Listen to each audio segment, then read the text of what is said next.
안녕하세요. 어쩔 수 없어, 그럴 수 있지. 우빈이가 요즘에 자주 하는 말입니다. 요 근래에는 실망한 상황 가운데에서 이렇게 얘기를 하는 경우들이 꽤 많이 있습니다. 마음속으로 다 받아들이지 못해서 표정이 막 실망한 표정이 나오거든요. 그런 거를 꾹 참으면서도 그럴 수 있지, 어쩔 수 없네 라고 얘기하는 걸 보면 우빈이한테는 미안한 얘기지만 저는 좀 굉장히 많이 좀 흐뭇한 감정을 숨길 수가 없네요. 우빈이와 같은 장애를 가진 아이를 키우는 부모님들은 공감하실 겁니다. 자신의 뜻대로 되지 않았을 때 폭발하는 분노 발작하는 그 아이들의 상황들이 아이와 나를 얼마나 힘들게 하는지, 고통으로 나갈 수밖에 없는 상황인지를 여러분들은 다 아실 거라고 생각이 됩니다. 우빈이는 덩치가 크죠. 힘도 셉니다. 목소리도 굉장히 크고요. 그래서 아빠인 제가 우빈이를 케어하려고 해도 굉장히 어려웠던, 감당할 수 없었던 일들이 꽤 많이 있던 것도 사실입니다. 근데 어쨌든 이제는 형님이 됐다고 이런 부분들을 꽤 많이 참고 넘기는 경험들을 하게 되는데요. 몇 달 전까지만 해도 뜻대로 안 됐을 때의 속상함에 눈물이 주룩주룩 났던 녀석이 이제는 좀 뾰루퉁한 표정 정도를 지으면서 넘기는 일들이 꽤 많이 있습니다. 물론 지난번에도 말씀드렸지만 학교에서 1등하고 싶어하고 칭찬받고 싶어하는 막 그러한 욕구 가운데 그게 안 됐을 때 힘들어하는 거는 지금도 여전히 존재하고 있지만 일반적인 실생활 가운데에서 이런 부분들이 꽤 많이 좋아지는 것 같다라는 생각이 듭니다. 대신에 이런 부분들이 좀 바뀌었습니다. 우빈이가 왜요? 라는 질문을 굉장히 많이 합니다. 우빈아, 이래서 안 되는 거야. 우빈이는 왜요? 이러니까 안 되는 거야. 왜요? 왜요를 굉장히 집요하게 물어본다라는 거죠. 자신이 이해할 수 있는 답이 나올 때까지 왜요라고 묻습니다. 물론 이제 우빈이가 모든 것들을 다 이해할 수는 없습니다. 인지적으로 어떤 설명을 최대한으로 멋지게 해줘도 이해가 잘 안 될 때가 참 많이 있어요. 이제 그럴 때는 제가 최대한 불쌍한 표정으로 우빈이한테 얘기를 하는 거죠. 이래서 안 되는 것 같아 라고 얘기를 하면 그 불쌍한 표정을 보면서 저에 대한 동정심이 드는 건지, 아니면 이제는 내가 아무리 물어봐도 바뀌지 않는 거구나 라는 거를 깨달은 건지 넘어가는 경우들이 꽤 많이 있어요. 그리고 나서는 다른 메뉴, 다른 재미들을 찾아서 집중하는 경우들을 꽤 많이 보게 됩니다. 왜요? 라는 질문. 왜요? 제가 우빈이 아빠가 된 다음에 굉장히 많이 했던 질문입니다. 신을 믿는 분들도 계시고 안 믿는 분들도 계시겠지만 저는 정말로 우빈이 아빠가 된 다음에 하나님께 굉장히 많은 질문을 했던 경우들이 있어요. 지금도 그 질문은 계속되고 있습니다. 제 계획에는 전혀 없던 개성을 가진 아이가 제 아들로 나타났습니다.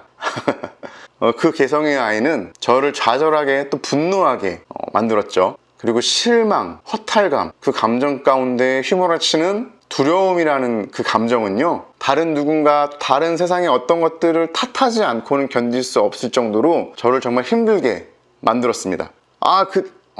왜 내 아들에게, 왜 우리 가족에게 아무도 관심을 가져주지 않는 거지? 이해해주지 못하는 거지? 라며 절망을 했고요. 더 나아가서는 이게 결국에는 내 잘못이야. 자격지심 가운데 빠지게 된다는 거죠. 그 자격지심 가운데에서는요, 모든 관계들이 다 날카롭게 바라볼 수밖에 없게 되는 경험들을 하게 됐었습니다. 이제 우빈이가 자폐 판정을 받은 지 횟수로는 6, 7년 정도 되는 거겠죠? 그렇게 시간이 흘렀는데 이제는 제가 다들 아시겠지만 굉장히 뻔뻔스럽게 우빈이의 장애를 이야기를 하죠. 잡다한 일상의 모습까지도 유튜브나 인스타그램들을 통해서 공개를 하고 있습니다. 왜 그럴까요? 사실 화만 낸다고 또 원망만 한다고 될 일이 아니라는 것들을 우리 모두가 사실은 다 알고 있습니다. 원망하면서 왜요 라고 묻는 것도 사실은 한계가 있죠. 저는 인간의 겸손함이 정말 이럴 때 필요한 거구나, 인간은 겸손해야 되는구나를 우빈이와 함께 하면서 참 많이 배워나가게 되는 것 같습니다. 그래서 우빈이와 저에게 주어진 이런 인생의 모습들을 이거 어떻게 받아들이고 어떻게 해석을 해야 될까에 대한 고민들을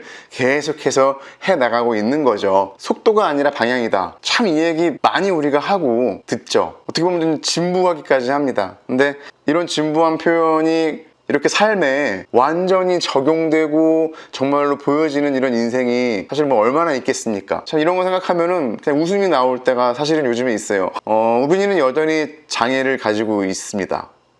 달라진 건 없죠. 그리고 앞으로도 이렇게 살아가야겠죠. 어쩔 수 없네, 그럴 수 있지. 왜인지 확실한 대답은 여전히 듣지 못했고 여전히 이해할 수 없고 사실 두렵습니다. 여전히 두렵습니다. 그런데요, 어차피 인생이 그런 거 아니겠습니까? 두려움의 문제들은 끊임없이 우리 가운데에 다가온다라는 거죠. 행복하기 위해 선택했던 우리의 모습들 가운데에서 정말 그 행복만이 있던 적이 한 번이라도 있습니까? 아픔과 고통들은 언제나 같이 따라오는 경우들을 우리는 살면서 수없이 경험을 해보게 된다는 거죠. 우린 이미 알고 있습니다. 뭐 어쩌겠습니까? 사실 우리에게 주어진 삶의 모습들은 다른 사람들이 아니라 누가 정해주는 게 아니라 결국은 우리가 해나가야 된다는 거죠.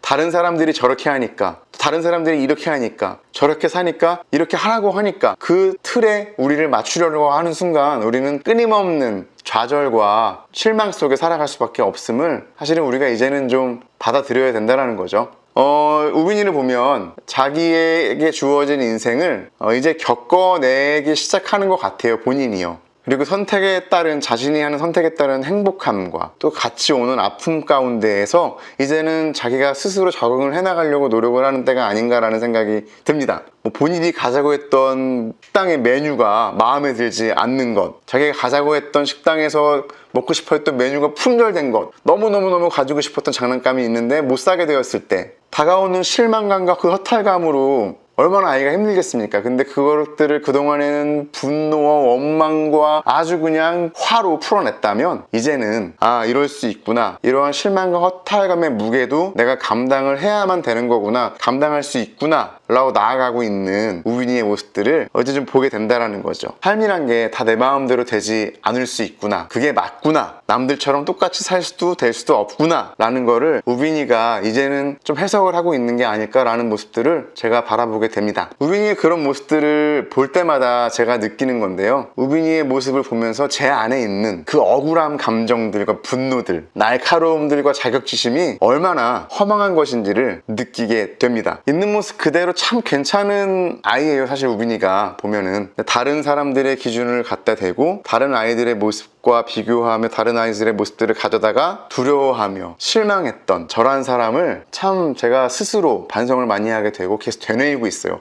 다시는 그런 삶을 살면 안 되겠다라는 마음으로 되뇌이고 있는 거죠. 우빈이 아빠라는 특별한 이름을 제가 가지게 되었습니다. 그 특별한 이름에 걸맞는 사람이 돼야 되겠다라는 마음을 지금도 가지고 있고요. 뭐 우빈이처럼 어쩔 수 없지, 그럴 수 있지 라고 쿨하게 좀 이야기하면서 그 자리에서 한탄과 원망이 아니라 또 다른 즐거움을 발견해 나아갈 수 있는 그런 사람이 되면 좋겠다라는 걸 나이 40이 넘어서 지금도 계속 다짐을 한다라는 겁니다. 저에게 주어진 삶은 여전히 해석을 해나가고 있는 중입니다. 어떻게 해석하는지는 정말로 저에게 달려있는 것 같아요. 부모가 어떤 마음을 갖느냐에 따라서 우리 아이의 삶의 질이 달라질 수 있다고 생각을 합니다. 아빠가 치료자가 될 수도 있고 정말로 전문적인 지식들을 공부하여서 아이를 더욱 발전시킬 수도 있고 엄청난 돈을 투자하면서 시간을 투자하면서 아이들을 끌어올릴 수도 있고 정말 여러 가지의 방향들이 있을 거라고 생각을 합니다. 근데 그 이전에 먼저 우리에게 주어진 삶, 선물로 다가온 우리 아이들의 모습들 하나하나를 진심으로 존중하면서 다른 시각이 아닌 나에게 주어진 모든 것들을 조금은 아름답게 해석을 해나가면서 우리에게 주어진 삶을 살아갈 수 있으면 좀 더 덜 힘들지 않을까. 적어도 세상을 향한, 다른 이들을 향한 서운함과 분노와 원망은 조금 줄일 수 있지 않을까라는 생각을 가지고 여러분들에게 이 이야기를 나눕니다. 감사합니다.